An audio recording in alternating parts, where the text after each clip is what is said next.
Market का पंचनामा में आप सभी का स्वागत है। मैं हूं वरुण दुबे और मेरे साथ है आशीष वर्मा। और आशीष, आज का बाजार तो काफी हद तक डायरेक्शनलेस बाजार लगा मुझे। किसी का मूड ही नहीं था लगता है ट्रेडिंग करने का। आपकी बातों से आपका भी मूड नहीं लग रहा। जिसने तो शुरू करा एकदम एक ही पिच पे चलते चलेगा, मुझे लग रहा है आपका भी मूड गड़बड़ है। आज मार्केट में कुछ है ही नहीं, ऐसा लगता क्यों ट्रेडिंग कर रहे हैं। 10-20 पॉइंट ऊपर, 10-20 पॉइंट नीचे, वही चल रहा था। सबके सब इलेक्शन में वोट डालने गए लगता है। 91 कॉन्स्टिट्यूएंसीज के तो गए होंगे। हाँ नहीं, अब ये तो बात सच है कि थोड़ा सा चॉपी हो रहा है बाजार, वोलेटाइल सेशन देखने को मिला। खैर आज एक्सपायरी का दिन भी था, वीकली ऑप्शन एक्सपायरी, ध्यान रखें। ज्यादातर हम देखते हैं या तो ऊपर जाते हैं या नीचे जाते हैं, कहीं नहीं गया। नीचे से रिकवर हुआ ना, और क्या चाहिए आपको। नहीं तो चॉपी तो है बाजार। अच्छी बात है इस बाजार की, जो हम नीचे की तरफ दायरा मेंटेन कर रहे हैं 11,550, आज भी वो दायरा प्रोटेक्ट होता हुआ नजर आया। और ये हफ्ते दूसरी बार है उस लोज की सैंक्टिटी को हमने मेंटेन करा है। 11,550 मंडे को था और आज भी इस वोलेटिलिटी में हमने उस लेवल को ब्रीच नहीं करा। आज 11,550.5 लोज थे, तो लेवल्स के अंदर है बाजार अभी भी, ये तो सच है। पर थोड़ा सा कॉशियस रहने का वक्त है, क्योंकि आप ये दूसरी बार उन लेवल्स को रिटेस्ट करने की कोशिश थी। और एक बात इंपॉर्टेंट ध्यान रखें, इन स्तरों के आसपास अब क्योंकि सबको पता है कि इन लेवल्स के आसपास आपके स्टॉप लॉसेस खड़े हुए हैं, तो मेरे ख्याल से लार्जली सबके स्टॉप लॉसेस यहाँ पे खड़े हुए हैं। एक बार वो नीचे का लेवल टूटा तो दिक्कत, वो अनवाइंडिंग का प्रेशर। हेमंत बुला रहे हैं आप लोग। हेमंत आइए, आप कहना चाहते हैं। आज आशीष जो आपने वो कहा था ना कि एक दिन ऊपर एक दिन नीचे, सही हो गया। अब कल फिर बोलेंगे ऊपर नीचे ऊपर नीचे, कल की रहेगी। बाजार एनालाइज करना बहुत इजी है। कोई टेक्निकल देखने की जरूरत नहीं है। नहीं, अच्छा 11,550 वो इंपॉर्टेंट लेवल्स हो गए नीचे की तरफ डिफेंड करने के लिए। अब मैंने लगातार मेंटेन करा था 11,550 जो कि मंडे की लोस थे, 11,535 जोड़ लीजिए जो 20 डीएमए है, और 11,500 जो हम मेंटेन कर रहे हैं इस सीरीज का सबसे तगड़ा पुट बिल्डअप जो देखने को मिल रहा है। तो नीचे की तरफ ये लेवल्स बहुत इंपॉर्टेंट है और इस समय तो मेरे लिए 11,550 डिफेंड होना बहुत इंपॉर्टेंट है। इसलिए थोड़ा कॉशियस रह के ट्रेड करने की जरूरत है। और अब छोटे दायरे में छोटी रेंज के लिए ट्रेड करें। और थोड़ा जैसे मैंने, अच्छा अभी तो नहीं, मैं इससे पहले कुछ रिकॉर्डिंग कर रहा था, क्योंकि कल एक वीकेंड से पहले का सेशन, उसके साथ साथ दो दिग्गज आईटी कंपनीज हैवी वेट्स हैं, जिनका बाजार बंद होने के बाद आंकड़ा आना है, नंबर्स आने, रिजल्ट्स आने, तो मेरे लिए मंडे के लिए थोड़ा मुश्किल हो जाता है, चैलेंजिंग हो जाता है। इसीलिए कल बहुत सीमित दायरे में, मुझे लगता है बहुत में तक गट्स होंगे कि आप over the weekend trade carry करो, क्योंकि इतने हेवी वेट्स पूरे बाजार का मूड बड़ा और बिगाड़ सकते हैं। इसीलिए थोड़ा सा कॉशियस रहने की जरूरत है कल के ट्रेडिंग सेशन में। स्टॉक स्पेसिफिक एक्शन तो आज भी था, कल भी भरपूर रहेगा, तो उसमें ज्यादा फोकस कर लेंगे। हालांकि इस समय मुझे अभी भी कॉन्फिडेंस है कि वो 550 जो मेंटेन करा है, उसकी सैंक्टिटी मेंटेन करी है, तो मेरे लिए मन तो अभी लॉन्ग जाने का ही। अगर मैं ट्रेडर हूं, कंपल्सिव ट्रेडर हूं, तो अभी भी मैं उन लेवल स्टॉप लॉसेस के साथ या 535 के स्टॉप लॉस के साथ इस कल लॉन्ग करने का मन बनाऊं, अब स्ट्रीट को देख, स्क्रीन को देखकर। चलिए ठीक है, अब सवाल जवाब का सिलसिला शुरू करते हैं। अशोक लेलैंड पे पूछे हैं नीलेश पिंपाले, 87 पे लेके बैठे हैं। अब ये स्टॉक रोज चले जा रहा है। कितने पे बैठे हैं? 87, अभी 95 के आसपास है मेरे ख्याल से। 90s में 87 पे लेके बैठे हैं। बिल्कुल सही, बिल्कुल अच्छा करा सर आपने। क्योंकि इशू क्या है, हम लोग ने लगातार मेंटेन करा था, प्राइस वाइज करेक्शन पूरा हो चुका है, टाइम वाइज करेक्शन चल रहा है, और वो भी देखिए पूरा हो रहा है। अब इस कमजोर बाजार में भी ऑटो इंडेक्स जो था टॉप परफॉर्मर्स में था, लो लेवल से क्या रिकवरी देखने को मिली। कोई भी स्टॉक उठा लीजिए ऑटो इंडस्ट्री का, इंक्लूडिंग आपका अशोक लेलैंड, क्या स्ट्रॉन्ग मोमेंटम उस स्टॉक में आता हुआ।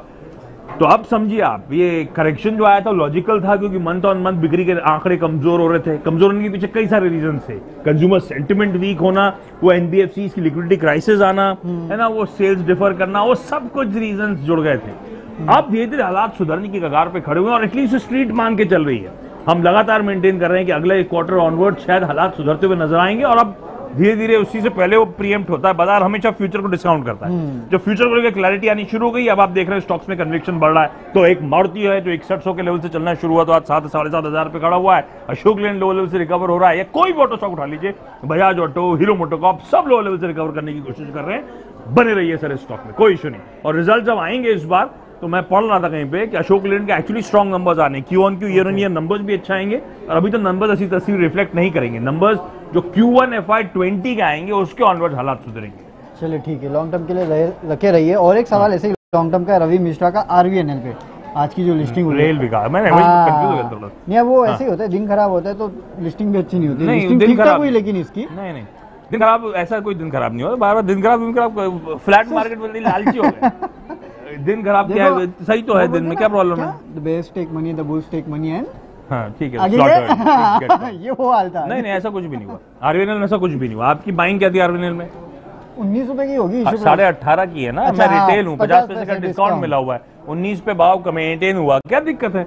और आरबीएनएल तो हमने पहले ही कहा था कि ठंडी लिस्टिंग होगी, 2.25 गुना सब्सक्राइब हुआ था, रिस्पांस कहां था? सिर्फ रिटेल नहीं माल भर रहा था, 2.5 गुना रिटेल सब्सक्राइब हुआ था, बाकी ना एचएनआई ना क्यूआईबी की तरफ से पैसा आया था।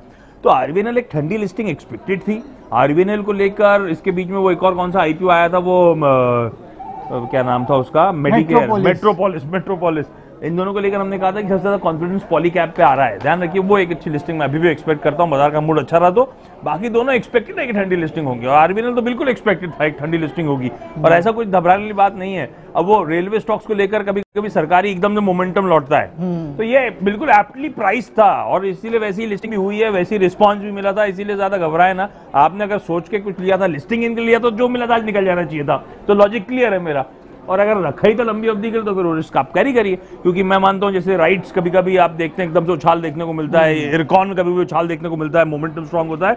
आरबीएनएल है तो अच्छी कंपनी, पर वो राइटली प्राइस है, इसलिए मेरे लिए इशू था। चलिए ठीक है, अगला सवाल Rahul Kumar south Indian bank पे भी पूछे हैं।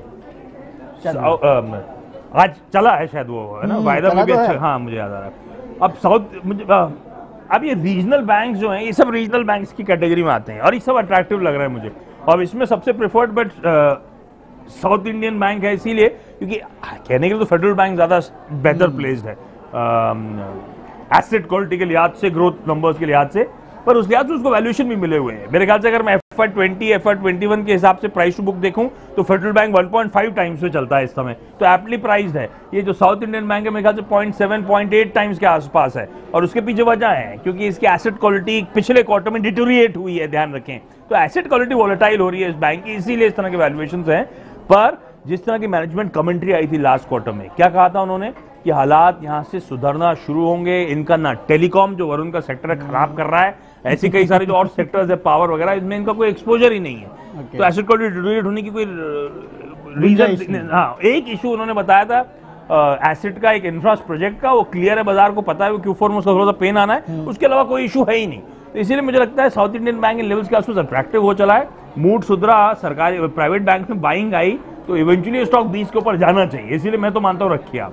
चलिए ठीक है, इसको तो रखिए, लेकिन सन फार्मा भी रखना चाहिए क्या? 11 ऑब्जर्वेशन आ गए अब तो। हाँ वो प्लांट के क्या करें, आज खबरों में था फॉर्म 483, पर ये मेरे ख्याल से नेटवर्क ने एक्सेस करा था वो फॉर्म की, खबर तो हमें पता थी कि है ना वो यूएसएफडी की जांच हुई थी। अब सन फार्मा में थोड़ा सा एक कॉन्ट्राबेट के तौर पे कह रहा हूँ, ओके, सारे इश्यूज आपको पता है क्या इश्यूज हैं? कॉर्पोरेट गवर्नेंस का, विसिल ब्लोअर का इशू क्या था? आदित्य मेडिसेल्स को लेकर, है ना, और यूएसएफडी की प्लांट में गाज वाज गिरना, ये सब प्राइस में है सन फार्मा के, अंडर परफॉर्मर रहा है, कितना पिटा है स्टॉक। अब जो आना है मेरे को लगता है वो पॉजिटिव्स हैं। मुझे ये भी क्लियर है कि Q4 के नंबर्स खराब होंगे, क्योंकि मैनेजमेंट ने भी अपडेट दिया आपको कि आदित्य मेडिसेल्स की जगह हमने अपनी सब्सिडी डाल ली है, वो सब्सिडी में बिजनेस ट्रांजिशन हो रहा है। अब आदित्य मेडिसेल्स की जगह वो सब्सिडी जो होगी कंपनी की होली ओन सब्सिडी, वो काम करेगी, तो उसका पेन आएगा। ये खबर अच्छी है, मैं तो कहता हूँ, आदित्य मेडिसेल्स को लेकर ही बाजार में इशू था ना, वो इशू जा रहा है, तो अब वो पेन मुझे पता आने वाला है, वो पेन आने के बाद से हालात सुधरना शुरू होंगे। सुधीर वालिया साहब को लेकर इशू थे, कल को वो अगर हटते हैं, मैं कुछ भी, अब सारे कंसर्न मेरे लिए भाव में है। ये यस बैंक जैसी स्टोरी मिले, हाँ यस बैंक फंडामेंटली कुछ नहीं बिगड़ा था, यहाँ पे फंडामेंटली बिगड़ा था, बस ये अलग है, लेकिन भाव में सब कुछ नजर आ रहा है। तो इसीलिए मैं पेशेंटली, अगर अभी लिया हुआ है, रखा हुआ है, तो मैं पेशेंटली वेट करूंगा। फ्रेश एंट्री के लिए मैं थोड़े से जो मैं पॉजिटिव जो इंडिकेट करने की कोशिश कर रहा हूं, अगर वो अनफोल्ड होना शुरू हो तो मैं रखूंगा इस स्टॉक को। पर मैं मानता हूं लाइकली कि अब इस भाव में बहुत पेन ऑलरेडी रिफ्लेक्ट हो रहा है। समय कितना लगेगा पता नहीं, लेकिन ये could go on the upside. Okay, चलिए ठीक है। आज का मार्केट देख के वैसे आशीष सर भी दुख रहा था और जान भी जा रही थी। आज आपका मन नहीं था, बकवास कर रहे हैं ऐसे ही हाल था आज बाजार कैसा भी होता है, आपका मन ही नहीं कर रहा, काम लग ही नहीं रहा सुन के। अमृतांजन और HDFC लाइफ, इसमें क्या हुआ? इसमें प्रॉब्लम क्या थी? चले तो क्यों चले? अमृतांजन तो इसलिए चला क्योंकि हेमंत स्टॉक 2020 में डाला था। ओके ठीक है। और HDFC लाइफ? अच्छा एक एक कर, HDFC, अच्छा नहीं HDFC लाइफ तो दो स्टॉक बताता हूँ। अमृतांजन तो खैर एक बहुत इंटरेस्टिंग स्टोरी है, ये आपने आइडेंटिफाई करी थी अगर मैं सही हूँ तो, है ना। उसके बाद हमने जैकपॉट के तौर पे हाईलाइट करी थी। अमृतांजन के लिए एक बात ध्यान रखें, जब हमने हाईलाइट करा था तो एग्जॉशन आया था 350 के आसपास के, उसके बाद वो जितना चला था वो, हाँ फिर हाईलाइट करा, फिर चला, अब वापस उस रेंज को बेस बना रहा है उस लेवल पे 300 के ऊपर, नहीं लगातार उस लेवल के ऊपर टिका हुआ है। अब इम्पोर्टेंट ये मेरे लिए कि जो 350 का प्रीवियस हाई बना के, पीक बना के एकदम से क्रैश हुआ था, अब वापस उसे चैलेंज करने जा रहा है। तो अमृतांजन फंडामेंटली स्ट्रांग है, गजब की कंपनी है, बहुत पुरानी धंधा है जो हम सब जानते हैं, बहुत बाम पुराना बाम का, brand है ना। हाँ, बहुत पुराना, सालों दशकों पुराना और धंधा हम सब जानते हैं। और अब डाइवर्सिफाई कर रहे हैं ये लोग, तो स्मार्टली अब न्यू एज बिजनेस बनने की कोशिश है। ज्यादा इंपॉर्टेंट अब वो सब छोड़िए, धंधा वंधा 350 की बार ब्रीच कर देता है तो मुझे लगता है नया फ्लोर खुलेगा। अदरवाइज 350 मेरे लिए नियर टर्म का कैप है। Right. तो उस लेवल को क्लोजली वॉच आउट करें, उससे पहले निकलने की कोशिश करें, या फिर वहां जा रहा हो तो ट्रेल कर लें स्टॉप लॉस को। एक बार ब्रीच कर गया तो अच्छी तेजी, नहीं तो अटकेगा। HDFC लाइफ है जी, तो एचडीएफसी की सारी ग्रुप कंपनीज को तो हम कितनी अच्छी पेडिग्री रखनी चाहिए। और एचडीएफसी लाइफ क्या हुआ, गजब का करेक्शन आया इन स्टॉक्स में। ये स्टॉक्स बहुत तगड़े, पूरा across the board life insurance companies में आपने देखा होगा बड़ी स्ट्रॉन्ग रेटिंग देखने को मिली थी। एचडीएफसी स्टैंडर्ड लाइफ में भी बहुत उछाल आया था, उसके बाद से इक्वली स्ट्रॉन्ग करेक्शन आया। अब करेक्शन के बाद स्टॉक्स कंसोलिडेट हो रहे हैं और ये अच्छी पेडिग्री कंपनीज में रह रहे कि आपको बाइंग आती हुई नजर आएगी। तो मेरा मानना है एचडीएफसी स्टैंडर्ड लाइफ तो इस समय फ्रेश एंट्री के तौर पे भी और है तो बने रहने के लिए, कोई इशू नहीं है इस धंधे में, बेहतरीन पेडिग्री है। और मैं कई बार इस प्लेटफॉर्म पे कभी भी कहा है, तो मैंने कहा है एचडीएफसी बैंक, एचडीएफसी लिमिटेड और एचडीएफसी स्टैंडर्ड लाइफ में अगले 10 साल वैल्यू क्रिएशन से तगड़ा कहां हो सकता है, लाइकली है कि स्टैंडर्ड लाइफ में हो सकता है। वो दोनों ने बहुत करके दिया और अब इसकी बारी है शायद, क्योंकि जिस तरह का इंश्योरेंस का बाजार है, जिस तरह की पेडिग्री और जिस तरह से धंधा इवॉल्व हो रहा है, मुझे लगता है स्वीट स्पॉट में ये करेक्शंस जो आते हैं ऐसी पेडिग्री कंपनीज में, ये एंट्री पॉइंट्स के मौके देते हैं सर, इसलिए घुसने के मौके ढूंढने, और है तो बिल्कुल बने रहे, कोई मतलब नहीं। एक और सवाल लेता हूँ नितिन राठौड़ का। हाँ, ये पूछे कि Ujjivan will fly tomorrow question mark. अब आज वो खबर आई, वो आज तो हो गया ये तो जो खबर की वजह से चला आज वो अर्ली मॉर्निंग रिपोर्ट कर दी थी और सुबह से ही मोमेंटम में था वो राइट। तो अब अगर उस न्यूज के डेवलपमेंट पे कि एचडीएफसी बैंक से कोई निकल कर इधर आके इधर का कमान संभालेगा, वो ऑलरेडी प्राइस में फैक्टर्ड इन है।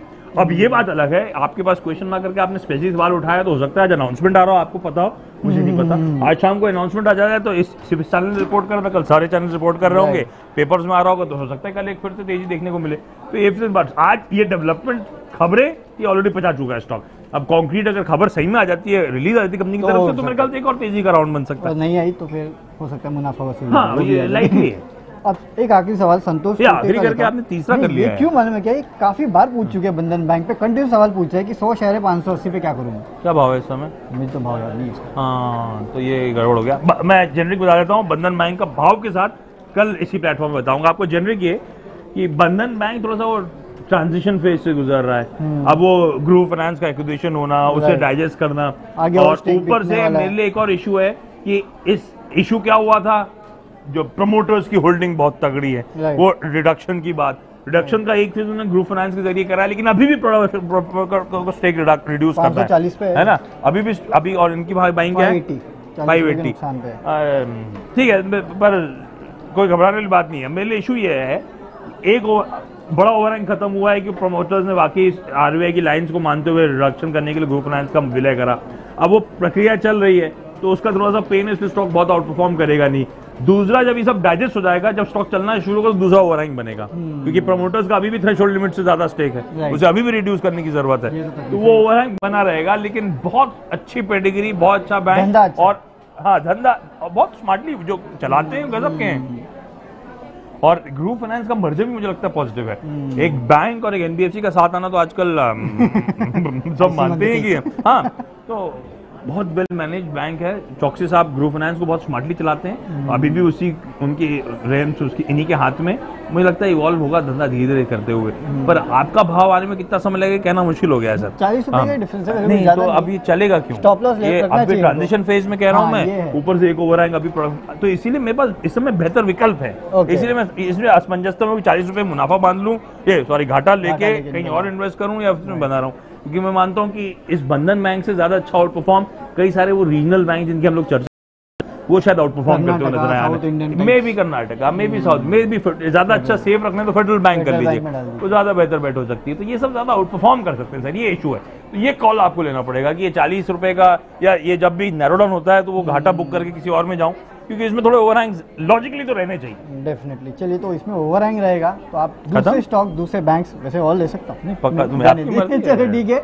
अब यहाँ सवाल जवाब का सिलसिला बंद करते हैं, क्योंकि आशीष कह रहे हैं बंद करने के लिए आपके साथ। मैंने कुछ नहीं कहा था बंद करने के लिए, 3 बार आखिरी करके आपने कंटिन्यू करा है। क्वेश्चन ही इतने क्या करें। चलिए, कल आपके साथ फिर जुड़ेंगे इसी प्लेटफॉर्म पे आपके सवालों का जवाब देने के लिए। तब तक के लिए बाय बाय। सिर्फ